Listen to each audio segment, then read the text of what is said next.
segue tendo uma gestão que pra mim tem muitos erros, mas dentro de campo tá menos catastrófico. Porque o São Paulo fez uma coisa e aí passa muito pelo Rogério.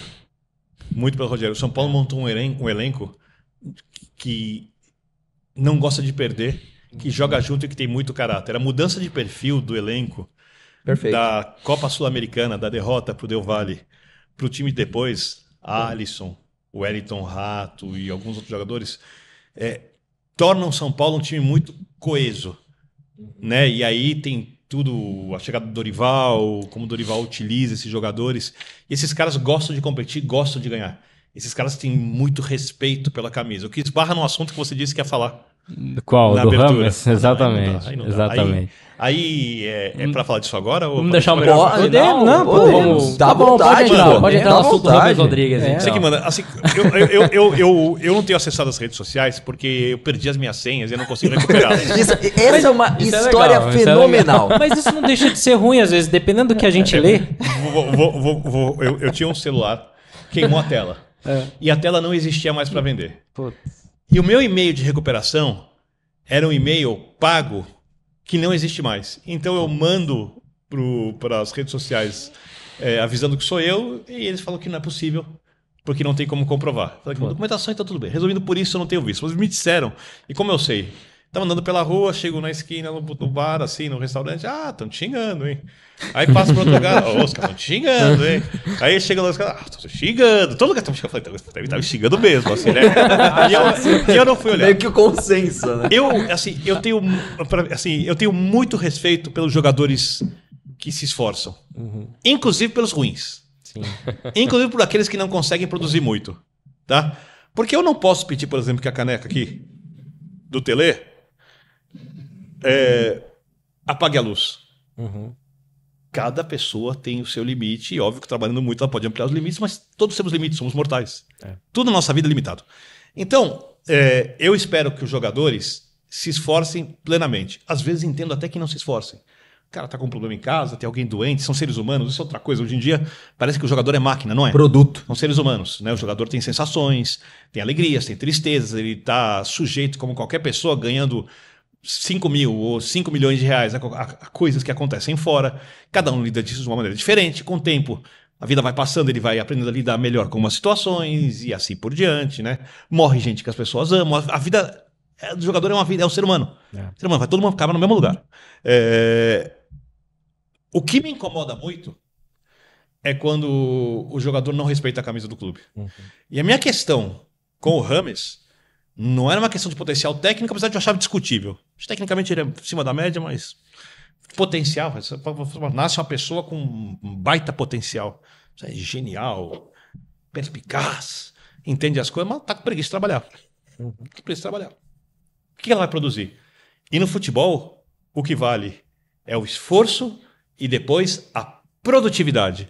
Porque quando o cara se esforça muito e ele não consegue render o que o torcedor quer, porque ele não pode oferecer aquilo, a responsabilidade não é do jogador.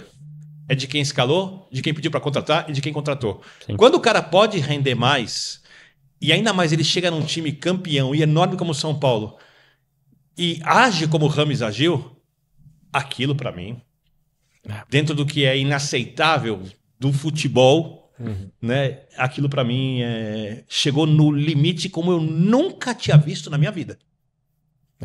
Nunca tinha visto nada parecido. O limite muitas vezes. Eu nunca tinha visto nada parecido. No São Paulo ou em tudo? No São Paulo. No São Paulo. No São Paulo. Porque eu posso falar aqui a lista dos jogadores que jogaram no São Paulo, ali do Leônidas, Sastre, Bauer, Rui de Sordi, e vão passar para o time dos anos 70, vão falar do Gerson, do Pedro Rocha, vão falar, sei lá, do time campeão do mundo com o Tele, do Raí, do Cafu, do Miller, do time dos anos... Acho que nem o Daniel Alves, que, enfim, deu entrevistas desastrosas falando da mosca, da abelha, em termos de postura. Né? Não, em termos de postura. Tô falando do extracampo, pelo amor de Deus. Em termos de postura, Sabe?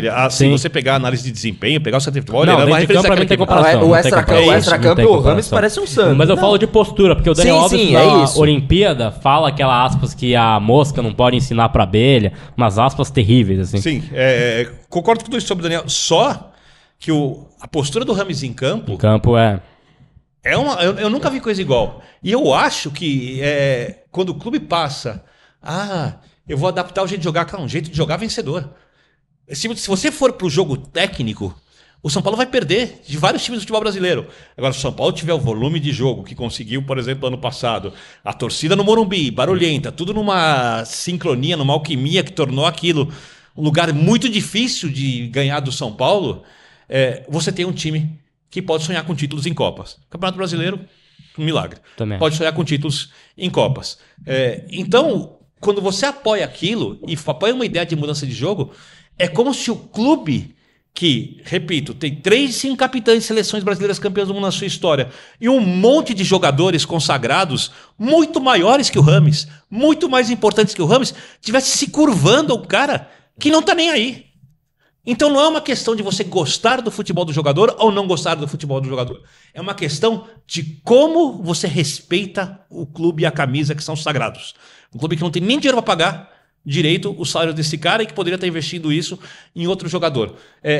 Eu respeito quem acha de outra maneira. Eu não acho que as pessoas que defenderam o Rames fizeram por mal. Elas queriam o melhor do São Paulo. Elas estão carentes do ídolo. Elas querem que o São Paulo tenha um jogador ali internacional, grande, não sei o quê. Eu não condeno as pessoas. Mas entender o futebol é outra coisa. Por exemplo, você gosta de comer? Sim. Bastante. Lógico. Você consegue comer, você come coisas muito boas que às vezes você não sabe cozinhar.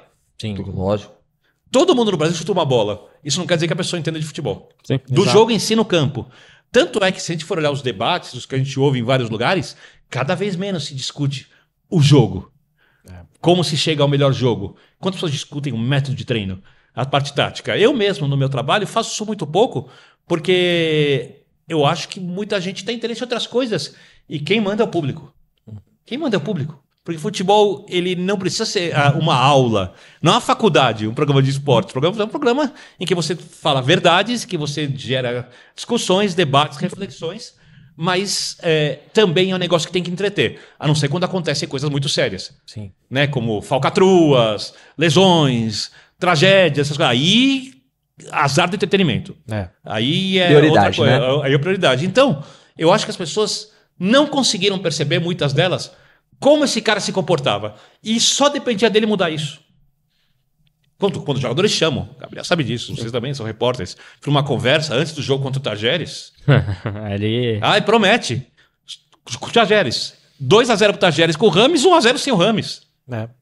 O São Paulo em campo na Libertadores só perdeu até agora com o Rames. O jogo contra o Fortaleza, que ele entra andando, pra mim ali, acho que foi o fim da picada. E aí começa aquele papo furado, ele olhou para um lado e tocou a bola pro outro. Ele cruzou a bola do gol contra o Cobressal. Cara, se tivesse jogado o Luciano na posição dele, pode ter feito 5 gols naquele jogo. Sabe? Então, não é uma questão de potencial, de qualidade. Eu nunca teria esse mérito. A parte física dá para discutir, mas eu não tenho nem embasamento necessário para falar se ele funciona ou não.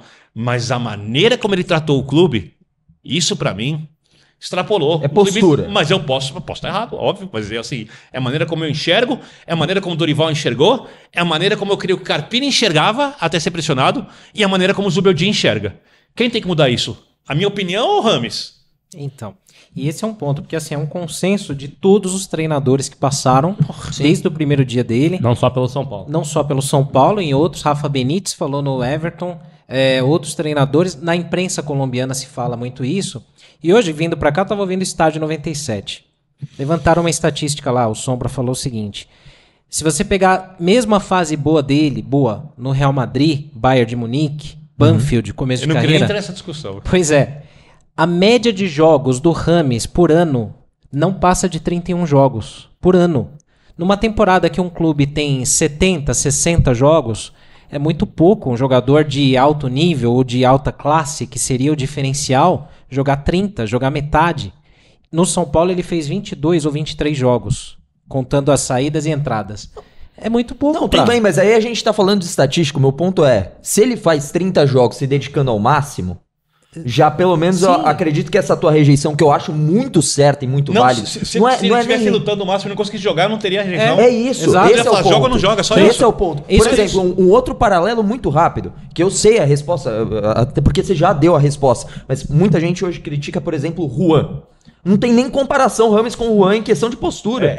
Essa outra coisa, da realização.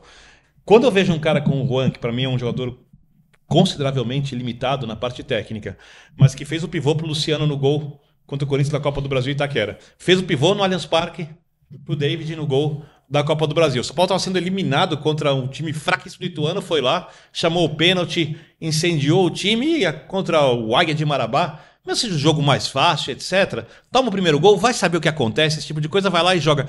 O que eu posso exigir mais de um jogador? Esse cara contribuiu para a história do São Paulo campeão da Copa do Brasil. E ninguém vai tirar isso dele.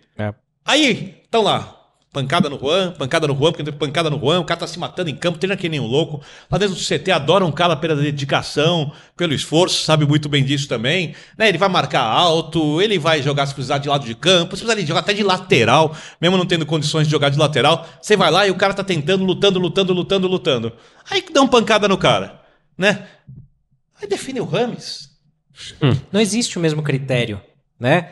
E é uma coisa que assim, a gente... critério é respeito pelo clube. Aí que tá. Não falando nem da produtividade, que a do Rames, que a do Juan é melhor que a do Rames. Sim, infinitamente maior. O São Paulo, pelo menos. Que é uma loucura se você for olhar de qualidade individual. Exato. É uma loucura. Só que dinheiro investido, tudo. Exato. Não tô preocupado com o que pode ser.